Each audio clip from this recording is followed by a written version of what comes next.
సన్నగా కట్ చేస్తాను.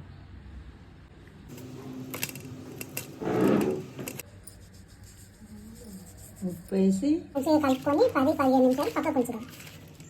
దీని చేదు తగ్గుతుంది. ఇలా తీయాలండి, చేదు అనేది తగ్గుతుంది. మీడియం సైజు ఉల్లిగడ్డ వేసుకొని ఇట్లా సన్నగా తరిగిన ఆవాల జీలకర్ర వేసుకుందాము.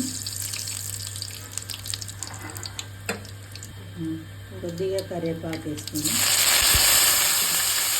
ఇప్పుడు సన్నగా తరిగిన ఉల్లిపాయ వేసుకుందాం.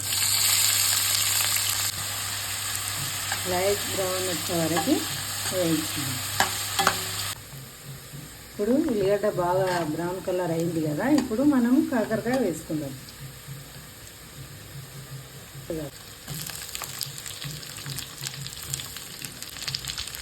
ఇప్పుడు గ్యాస్ సన్నగా పెట్టి దీన్ని ఫ్రై చేసుకుందాం.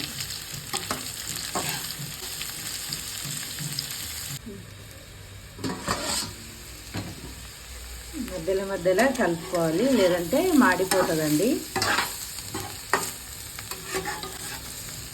అల్లం వెల్లుల్లి పేస్ట్ తగినంత వేసుకుందాం. కొంచెం పసుపు, తగినంత ఉప్పు, తగినంత కారం.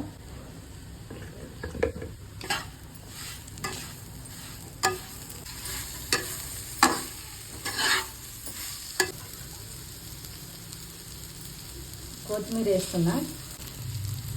కాకరకాయ ఫ్రై రెడీ.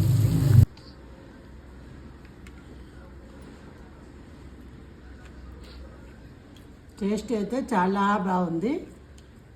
తప్పకుండా మీరైతే ఇంట్లో చేసుకోండి.